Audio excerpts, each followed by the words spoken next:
जी, चित्रकूट से। राधा कृष्ण। राधे राधे महाराज जी। महाराज जी, मैं जीवन जी तो रहा हूँ, परंतु एक एक क्षण मेरा भय, शोक, चिंता, नकारात्मकता में गुजरता है, जिससे मैं कुछ कर नहीं पा रहा हूँ। हाँ, इसका कारण पाप है, खुली बात है। इसका कारण पाप है, असत आचरण है, पूर्व जन्म और इस जन्म दोनों के। अगर इस जन्म में असत आचरण न हो तो पूर्व जन्म का आचरण का प्रभाव आएगा, पर वो भयभीत नहीं कर पाएगा, वो शोकित नहीं कर पाएगा, वो चिंताग्रस्त जैसा आप बोल रहे हो ऐसा नहीं कर पाएगा। आएगा, जैसे शरीरों में रोग आता है, कोई घटना आती, विपत्ति आती, पर हमारा जब भगवान से संबंध है, आश्रय है, तो हमें फिर भय नहीं रहता, हमें चिंता नहीं रहती। भगवान के चरणों का आश्रय लेने वाला निर्भय होता है, निशोक होता है, निश्चिंत होता है। क्या उसके जीवन में विपत्तियां नहीं आती? क्या प्रतिकूलता नहीं आती? क्या समस्या नहीं आती? आती हैं, लेकिन बहुत बड़े से भरोसा है, कनेक्शन बहुत बड़े से है, तो हर विपत्ति उसके लिए निपटने लायक हो जाती है। ऐसी कोई विपत्ति नहीं जो उसको परास्त कर दे। जिसने भगवान का भरोसा लिया है, जो भगवान का, परमात्मा का सुमिरन करता है, शरीर छूट सकता है लेकिन दुर्गति नहीं हो सकती। शरीर छूटेगा, परम पद मिलेगा, उत्तम गति प्राप्त होगी। हम ये नहीं कहते शरीर नहीं छूटेगा, शरीर छूट गया। बड़े बड़े महापुरुषों का शरीर छूटा है, गुरुजनों का शरीर छूटा है, उन्होंने धर्म के लिए शरीर छोड़ दिया, लेकिन आज उनका यश गाया जाता है। उनके वचनों के अनुसार हम चलकर परम पद को प्राप्त करते हैं, परमात्मा को प्राप्त करते हैं। तो चिंता, शोक, भय, ये जिसके अंदर, विषाद ये जिसके अंदर है, वो पाप का कारण है। पाप होता है मोह से, अज्ञान से। अज्ञान के कारण ही ये चिंता, शोक, भय है। यदि अज्ञान दूर हो जाए, पाप दूर हो जाए, तो अभी निश्चिंत, निशोक, निर्भय हम हो जाए। वो होता है भगवान के भजन से। जब तक भजन नहीं होगा तब तक कुछ समस्याओं का समाधान नहीं होने वाला। इसीलिए हमारे हर प्रश्न का उत्तर होता नाम जप। आप जितना नाम जप करेंगे उतना ही आपका हृदय शुद्ध होगा, आपके विचार शुद्ध होंगे। पूरी की पूरी सब सुविधाएं दे दी जाएं विचारहीन पुरुष को, ध्यान रखना हमारे शब्दों को, हर सुविधा जितनी मांग है उसको सब दे दी जाए, पर वो विचारहीन पुरुष हो, कभी सुखी नहीं हो सकता। और जिसके पास एक भी सुविधा ना हो लेकिन विचार पवित्र हो, वो सुखी होगा, मुस्कुराता मिलेगा। विचारवान पुरुष ही सुखी होता है। जब हमारे विचार नकारात्मक बढ़ने लगते हैं, निगेटिव हो जाते हैं, तो हमें डिप्रेशन में भी पहुंचा देते हैं, और यहां तक कि मृत्यु का भी दंड दे देते हैं। विचार ही तो है, ये विचार ही तो है। ये विचार जो पवित्र होते हैं वो भजन से होते हैं, दूसरा किसी से नहीं, न रुपए से, न पैसे से, न पद से, न प्रतिष्ठा से। विचार जो पवित्र होते हैं वो भजन से होते हैं। भजन ना होने के कारण बहुत अच्छा जीवन दुर्विचार में नष्ट कर दिया। जितनी जेल भरी है वो विचार दूषित वालों से भरी। विचार दूषित हुआ, गलत काम हुआ, कानून के अंतर्गत अपराध बना, जेल भोग रहे। अगर कानून ने नहीं जाना तो भागवतिक विधान से दंड मिलेगा। नाना प्रकार के रोग, नाना प्रकार की विपत्तियां, नाना प्रकार की समस्याएं दूषित विचार का ही फल है। हमारे विचार शुद्ध होंगे सिर्फ भजन से, दूसरा कोई उपाय नहीं है। विचार हो तो एक रोटी भी तुम्हारी जो दी हुई है वो दूसरे के बहुत बड़े काम में आ गई। तो विचार शुद्ध भजन से होते हैं। इसलिए परमात्मा को जो नाम प्रिय हो, जो नाम प्रिय, हमारे प्रभु के बहुत से नाम हैं, अनंत नाम है। कोई एक नाम ले ले, या गुरुमुख से जो मिले वो ले ले। जिसे गुरुमुख नहीं हुए अभी, तो जो नाम प्रिय हो नाम जपना शुरू कर दो, उससे तुम्हारा निश्चित भय चला जाएगा, निश्चित चिंता चली जाएगी, और आप आनंदित हो जाएंगे। नाम जप करो। करते महाराज, उसके बाद भी भाई मतलब बना है। घड़े में एक चुल्लू जल डालते जाओ, 5 छेद कर दो, कभी नहीं भरेगा। उन छेदों को बंद करो ना। हम क्या बोले, हमारे वचनों पर ध्यान दो। पूर्व का पाप और वर्तमान का पाप। पूर्व का पाप हमें चिंता, शोक में डालने की कोशिश करेगा, लेकिन वर्तमान में हम सही चल रहे हैं तो हमें फंसा नहीं पाएगा। वर्तमान का पाप ये शोक दे रहा है। वर्तमान के पाप आचरण छोड़ दो। आप जानते हो आप क्या कर रहे हो। अंदर से देखो, अपने हृदय को देखो, और जो गलतियां उनका सुधार करो, आनंद आ जाएगा। ऐसा हो कि पूर्व के प्रारब्ध ही से केवल हम चले, तो हम में और पशु में अंतर क्या है। वो भी प्रारब्ध भोग रहा है, हम भी प्रारब्ध भोग रहे हैं, फिर हम मनुष्य किस बात के। हम मनुष्य इसी बात के हैं कि हम नवीन अनुष्ठान करके, भजन करके, कर्म करके पूर्व प्रारब्ध की धज्जियां उड़ा दे और हम भगवान को प्राप्त हों। समझ पा रहे हो आप। हम परमात्मा के अंश हैं, कोई साधारण नहीं है। हम सब हम परमात्मा के अंश हैं। हे माया हमको परास्त कर देगी तब जब भगवान से विमुख है। अगर हम पर प्रभु के सन्मुख है, नाम जप कर रहे, दूसरों का हित कर रहे, सबका मंगल चाह रहे, हमारा कौन बाल बाका कर पाएगा। देखो बच्चा, जो गलतियां उनको सुधारो, खान पान की गलतियां, भोग विलास की गलतियां, विचार की गलतियां, उनको सुधारो, अभी आनंद आ जाएगा।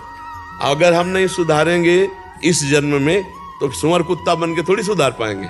सुधारना तो मनुष्य ही बन करके है, तो सुधारो। नौजवान हो, खूब सत्संग सुनो और जो उसमें अच्छे आचरण हैं उनको अपने जीवन में उतारो, नाम जप करो, माता पिता की सेवा करो, समाज की सेवा करो, अभी आनंद आने लगेगा। दीपक महेश्वरी जी दिल्ली से। गुरुजी आपके चरणों में कोटि कोटि प्रणाम। गुरुजी, धर्म क्या है और अधर्म क्या है? कई बार दोनों भेद करना मुश्किल हो जाता है। किसी धर्म में वही कार्य वर्जित है और किसी में मान्य। तस्मात् शास्त्रम प्रमाणन्ते कार्या कार्यो व्यवस्थितो। गीता जी में भगवान ने कहा हर कार्य को शास्त्र से प्रमाणित होना चाहिए। अब जैसे आप किसी के लिए पति हैं, किसी के पुत्र हैं, किसी के भाई हैं, किसी के मित्र हैं और आप भारतीय हैं, राष्ट्र का भी भार आपके कंधों पर है। हर भारतीय का पूरे भारत का एक न एक हिस्सा वो है, चाहे वो किसान हो, चाहे वो व्यापारी हो, कुछ भी हो, एक हिस्सा है। तो धर्म का स्वरूप विस्तृत है। आपको एक पत्नी का पति रूप धर्म निर्वाह करना है, आपको अपने माता पिता के लिए पुत्र रूप निर्वाह करना है, अपने पुत्रों के लिए पिता रूप निर्वाह करना है, अपने भारत के लिए भारतवासी का धर्म निर्वाह करना है। और ये सब करते हुए भी आप भगवान के अंश हैं, आपको भगवत प्राप्ति करनी है। अब आपको किस समय कैसा क्या बर्ताव करना चाहिए, उसके लिए जब बुद्धि शुद्ध हो तब बात बनेगी। और ईश भजन सारथी सुजाना, एक शरीर रथ है, इंद्रियां घोड़े हैं, मन इनकी लगाम है, बुद्धि इनका सारथी है। अगर सारथी ड्राइवर नशे में हो तो गाड़ी झोंक देगा गड्ढे में जाके, अगर सारथी सही हो तो सही मार्ग चलेगा। तो इस भजन सारथी सुजाना, यदि भगवान का चिंतन करते हुए देखो तो कुछ ना पढ़ो शास्त्र में तो भी तुम्हारे अंदर आ जाएगा ये पाप है, नहीं करना चाहिए। कोई भी बोलो, इतने बैठे हो, क्या आप नहीं जानते जब आप पाप करना चाहते हो तो आपके अंदर कोई बोलता है कि नहीं कि आप पाप करने जा रहे हो, गलत है, मत करो। आप बोलो, अंदर से आवाज आती है, वही परमात्मा सबके अंदर बैठा हुआ है। तो हमको क्या करना चाहिए, क्या नहीं करना चाहिए, एक सेकंड अंदर ही पूछ लो, आपको उत्तर आ जाएगा। ये मत करो, ये करने लायक नहीं है, पर मन कहेगा करो, इसमें सुख मिलेगा। तो मन की आवाज और परमात्मा की आवाज, गुरु की आवाज को जो समझ पाए वही साधक होता है। वो बड़ी झीनी आवाज होती है, बहुत गलत है, मत करो। पर मन ऊपर से जोर से बोलता है बड़ा सुख मिलेगा और मार देता है। हम जितना अपराध होता है वो मन के कहे पर चलने पर होता है। तो आप ये विचार करके बताओ कि कौन सा ऐसा धर्म है जिसमें हमें संशय हो। स्पष्ट हर धर्म अपना अपना प्रकाश किए हुए है। स्पष्ट पति का क्या कर्तव्य है, आप थोड़ा सा एक सेकंड रुकिए और अंदर से पूछिए तो आपके अंदर उत्तर आ जाएगा, यहाँ मैं गलत होने जा रहा हूँ, पत्नी के साथ जो मैं व्यवहार करना चाहिए वो मैं गलत कर रहा हूं, अंदर आएगा। पर अहंकार के कारण, क्रोध के कारण, वासना के कारण आप उस बात को सुनेंगे नहीं तो हर ग्रंथ का उत्तर यही है, हृदय में। किसी को कहीं बाहर प्रमाण ढूंढने की जरूरत नहीं, हृदय से ही प्रमाण आ जाएगा। चराचर जगत में भगवान बैठा हुआ सबको उपदेश कर रहा है, पर हम लोग भगवान की बात को नहीं मानते हैं। आप वो धर्म बताइए जिसमें आपको ऐसा लगता है कि ऐसे से ऐसा करने पर अधर्म हो सकता है और अधर्म भी धर्म हो सकता है। जैसे आपने प्रश्न किया, आपको कौन सा धर्म ऐसा लगता है? सनातन धर्म में हम जीव हत्या पाप मानते हैं, सब कुछ है। ये प्रश्न करने का अधिकार उसको है जो संपूर्ण राष्ट्र का संचालन कर रहा है, जिसके कांधे पर कई देशों का, कई धर्मों का पूरा भार है। उसको हम ये उत्तर देने के लिए समर्थ हैं। लेकिन आपको पर्सनल अपना देखना है कि आप सनातन धर्म का सांगोपांग अनुष्ठान पूरा करते हैं कि नहीं, क्योंकि आपके ऊपर संपूर्ण धर्मों का या संपूर्ण राष्ट्रों का भार नहीं है ना। तो आप पर्सनल अपना प्रश्न कर सकते हैं, क्योंकि आपका उत्तर देना हमारे लिए वो व्यर्थ होगा। आप एक परिवार में हैं, आप एक प्रांत के, किसी गांव के या किसी शहर के एक मकान में रहते हैं और आप अपने धर्म को जानते हैं। उस जानने में कितनी कमी है, उस जानने वाली बात को कितना पालन करते हैं, ये सिर्फ आपको देखना है। जब आप ऐसे समर्थ हो जाएंगे तो धीरे धीरे आप आगे बढ़ जाएंगे। और हम लोग क्या करते हैं कि जब ऐसे प्रश्न करते हैं तो उसमें राग द्वेष की संभावना होती है, क्योंकि स्थिति होती नहीं है। हमारा यहाँ का उद्देश्य, जो अध्यात्म का उद्देश्य है, पहला एक ये है कि एक मेरे भगवान का बगीचा है, उस बगीचे में विविध फूल हैं, हम किस फूल के आशिक हैं मुझे ये देखना है। वो फूल मुझे चुनना है बगीचे से, पूरा बगीचा तो नहीं कटवा देना। घोर गाली देने वाले, घोर अपराध करने वाले को भी गले लगाकर उसे परम शांति प्रदान करना, ये हमारा धर्म कहता है। आपको समझ में आ रहेला जी? अगर अब आपको सनातन धर्म के विषय में कोई संशय हो तो आप पूछ सकते हो। एक गुरुजी, मन बड़ा व्यथित रहता है सारे दिन। हम आपसे एक बात पूछते हैं, कोई ऐसा सुख बकाया रह गया क्या जिसको आप जानते हो और भोगा ना हो? आपसे इसलिए पूछ रहा हूं कि आप जनरल गृहस्थ वेश में है का कोई सुख? नहीं। जो लगभग इसका मतलब अभी एक सुख है जिसे आप जानते हो और नहीं भोगा, वो भगवदानंद। ये नहीं, इसे नहीं भोगा ना, बस उसी के लिए छटपटा रहा है। वो सब कुछ भोग लिया है लेकिन उसी के लिए छटपटा। अगर वो मिल जाए तो ना घबराहट होगी और न मृत्यु का भय होगा और ना अभाव होगा। अभी अभाव है, अभी ऐसा लगता है जो चाहिए वो नहीं है। लगता है ना, सब कुछ है लेकिन ऐसा लगता है जो चाहिए वो नहीं है। वो है परमात्मा।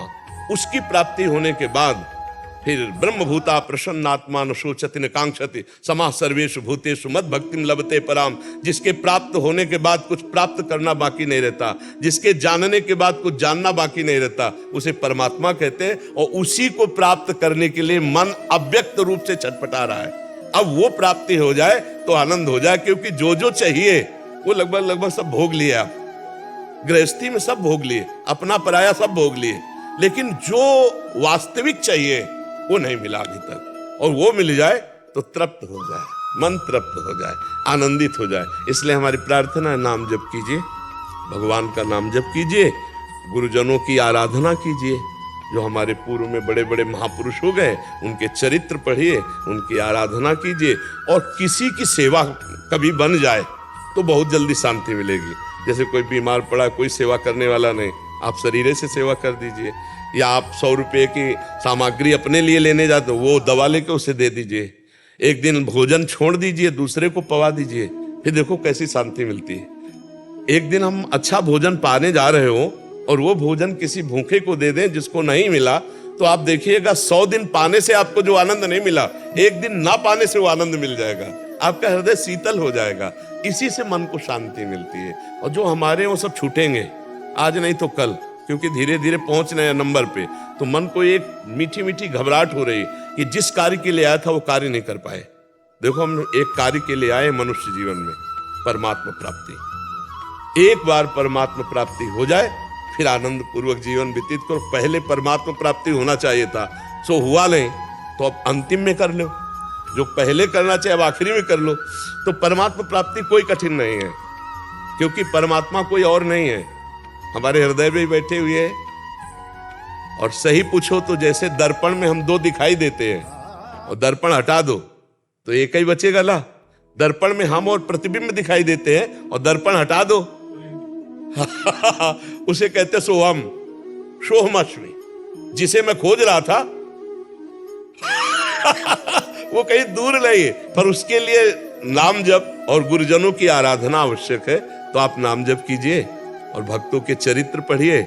और किसी की भी सेवा मिल जाए, कभी चलते फिरते किसी पशु पक्षी मनुष्य की, तो निष्काम भाव से सेवा कर दीजिए तो हृदय शांत होने लगेगा। ठीक है? नाम जप क्या? नाम जप कैसे करें? नाम जप 3 प्रकार से होता है। एक होता है वाचिक, जैसे हम बोल रहे हैं राधा राधा राधा राधा राधा राधा राधा राधा, इसे वाचिक कहते हैं। फिर एक होता है उपांश, हमारी जबान चल रही है, हम नाम अंदर चला रहे हैं, लेकिन बाहर क्या है इसे नहीं आप कोई जान सकता। एक होता मानसिक, आंखों के सामने वही लिखा है, ध्यान में अंदर से वही गूंज रहा है, कान वही सुन रहे हैं, दिमाग पूरा उसी में लगा हुआ है। अब कोई जान नहीं सकता कि हम जप कर रहे हैं। इसे मानसिक जप कहते हैं और इसे उपांश कहते हैं। और राधा राधा राधा इसे वाचिक जप कहते हैं। जी, समझ पाए आप? नाम जो प्रिय हो आपको वो जपिएगा, जो प्रिय ना हो। मोती सिंह जी मेड़ता से। राधा राधा वल्लभ श्री हरिवंश महाराज जी, आपके चरणों में कोटि कोटि नमन। महाराज जी, नाम साधन है या साध्य? दोनों है, दोनों है। वो साधन भी है और वही साध्य भी है। जिस समय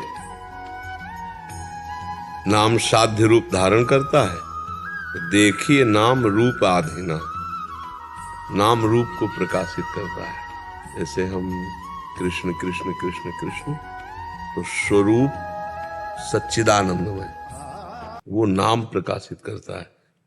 जैसा श्री कृष्ण का रूप है, वो न कोई प्रकृति में रंग है, न कोई लेखनी है, न कोई चित्रकार है जो उनको उतार सके। चिदानंद, सच्चिदानंद रूपाय आया ना भगवान के लिए, सच्चिदानंद रूपाय। तो सच्चिदानंद कोई प्रकृति कैसे है? ये तो मायाकृत त्रिगुण है, और वो त्रिगुणातीत सच्चिदानंद वो साध्य नाम में समाया हुआ है। जब हम खूब तन्मयता पूर्वक नाम जप करते हैं तो वही हमारे सामने उसका रूप होता है। और जे ही रूप का दर्शन हुआ तो मम दर्शन फल परम अनूपा, और जीव पाव निज सहज स्वरूपा, वो अपने स्वरूप को प्राप्त हो गया, जीवन मुक्त हो गया। तो नाम ही साधन है और नाम ही साध्य है। जो नाम रूपी साधन को पकड़ लेता है वही साध्य को प्राप्त। जैसे गुरु ही साधन है और गुरु ही साध्य है। पहले गुरु को हम साधन स्वरूप में देखते हैं, और जब हम परिपक्व हो जाते हैं तो गुरु साक्षात परब्रह्म तस्मै श्री गुरुवे नमः, हम उसे साध्य रूप में देख पाते हैं। क्योंकि हम साधक हैं, इसलिए हमें पहला सोपान साधक ही नजर आएगा। जब हम सिद्ध हो जाएंगे तो सर्वत्र वही सिद्धावस्था का अनुभव होता है। तो नाम साधन भी है और नाम साध्य भी है। आप समझ पा रहे हो?